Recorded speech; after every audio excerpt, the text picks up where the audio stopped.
13 Weather Authority. We are looking at a potential severe weather threat as we get into tomorrow evening. So wanted to give you a big heads up as to what's coming our way. We'll give you a breakdown on how the forecast is playing out. By the way, we are live on our YouTube account. We're live on our Facebook page. We're live on our news app. You can find the link on our weather app. You can find the link on WREX.com. So remember all of these avenues when we get to tomorrow, because if we do start to see all sorts of different severe weather threats, you're going to want to make sure that you've got a way to tune in and get that forecast update, get those severe weather alerts. So have these avenues in mind for tomorrow evening. By the way, we're live on our Facebook page, 13WREX. If you had any questions or comments, I'm here to answer them. So feel free to chime in and just let us know if you're wondering anything. So what we have for tomorrow evening is a 3 to 4 out of 5 threat for severe weather. Not often that we see anything really over a 4 in our backyard. It's kind of rare that we do have events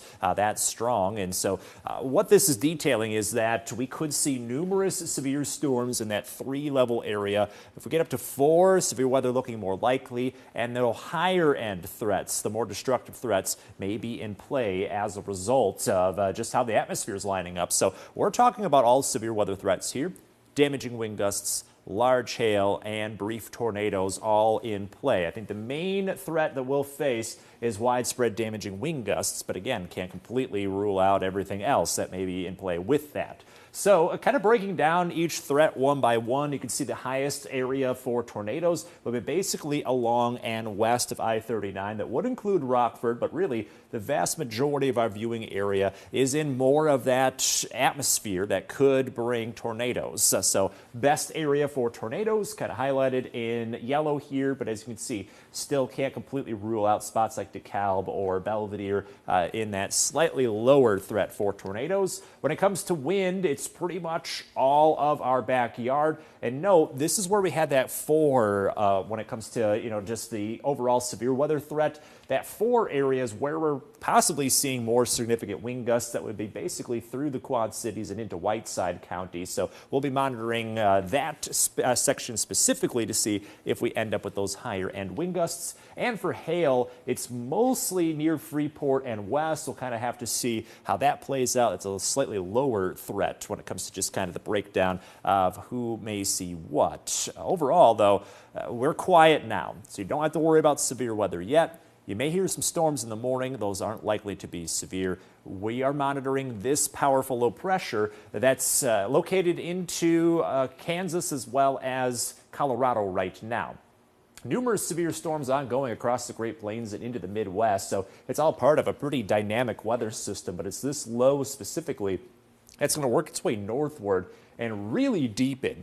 So the deeper the low pressure, the more powerful the weather can be. So we get stronger winds, we get a bigger temperature change, and we also have that bigger threat for severe storms out of that low as it starts to deepen into tomorrow afternoon. And here's how this could play out. You can see overnight, it ends up sending a complex of thunderstorms our way, but this warm front that you see may help nudge a lot of that to the north. So by the time the storms get to us, they're likely going to be too far to the north to really bother us. But that low moves in the warm front and a really juicy atmosphere for severe weather. So you can see how that low helps set the stage by bringing in the right environment for us. Look how bright that thunderstorm energy looks to be. So this is kind of all the energy that these storms could tap into. And so that's going to end up shifting that into our backyard as that low pulls closer. So then as we get back to future track, you can see through the evening we got this intense squall line out ahead of the low pressure. That's what we have to watch out for, is kind of this intense line of thunderstorms stretching all the way across northern Illinois and into southern Wisconsin, bringing those severe threats our way. And then things quiet down behind the cold front as we head into Wednesday. So as we look at just kind of the overall timing for everything here, early in the morning, right around sunrise, that's when we could see spotty, non-severe thunderstorms. So again, not likely to be severe during those early morning hours. There may be some small hail or some downpours at times, but again, you're not likely to get that severe weather early in the morning. And then really the rest of the day, hot and windy. I mean, we're almost hitting 90 degrees, kind of like where we were on Saturday, but a little more humid. So you'll notice a bit of a difference out there. Again, it's going to feel kind of muggy because of that added humidity moving in with the low pressure. And that does set the stage for strong, possibly severe thunderstorms going into the evening, but around sunset. So that'll be interesting timing here, and I'll explain why in just a second. But we're going to break this down kind of hour by hour on Future Track. Here we are early in the morning, and there is not really much going on for us. Again, that warm front should shove a lot of those morning storms to our north. We then go throughout the bulk of the day, and a lot of that activity is kind of dodging around us until we get closer to sunset. And here comes that possible squall line. You can see that by sunset itself, we've got potentially multiple severe storms within this whole line of activity coming through.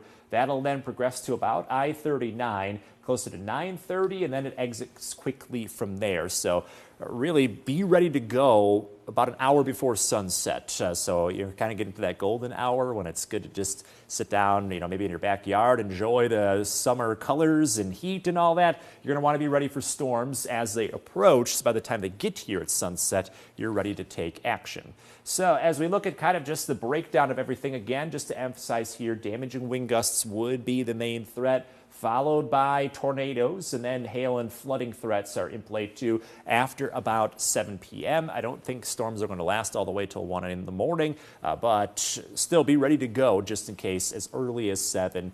And if things are still lingering around at 1 o'clock, of course, we'll keep you covered on that. So as we look at just kind of the what could go right, what could go wrong with all of this, we've got all the right ingredients. Deep area of low pressure, unstable atmosphere, which means, warmth and humidity. We go be near 90 degrees, so that really boosts that amount of energy possible for these storms. And then proper wind shear. So that is the right amount of wind moving at different directions at different heights. It really helps get those thunderstorms spinning. So as a result of that proper wind shear, we have great ingredients for severe weather. It's a timing issue, though. We lose daytime heating once we get beyond sunset, of course. So does this low pressure kind of overcome that stabilizing effect of being after sunset? That is the one thing that we're going to keep an eye on, and we'll have to see just how well the low pressure overcomes that to get those severe storms to keep going. So that's the one remaining question is, do we see things kind of start to fizzle out as we get more and more beyond sunset as those storms work into our area? So there could be a timing issue here, which is why, we're talking risks and not guarantees for severe weather tonight. Same as we get into tomorrow. Again, it's not a complete guarantee because we've got these couple fail-safes in play that could kind of dampen some of the effects of the severe weather. But I think overall right now, a lot of this will probably end up winning out. So we have to be ready for severe weather just in case. That's kind of what's going on when it comes to the meteorology in the background here. So what can you do tonight? Just make sure you've got multiple ways to get weather alerts. Stay weather aware. You're doing that right now. And again, we're live on our Facebook page. So if you have any questions, just let me know. Haven't seen too many of those just yet. So stay updated on the forecast. The big thing is stay weather aware tomorrow. So check in with meteorologist Claudia Olick in the morning and in the early afternoon. I'll then be providing updates throughout the afternoon to evening, so stay with us for those frequent updates. We can tell you things are quiet now, here's how the forecast is evolving, and here's, the storms starting to bubble up. We can track them for you, so be ready for those updates throughout the course of the day.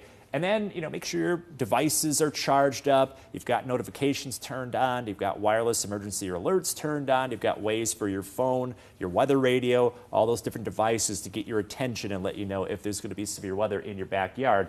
And you may as well just go over your severe weather safety plan. So hopefully you don't have to use it tomorrow, but you're kind of going through that severe weather safety drill with your family.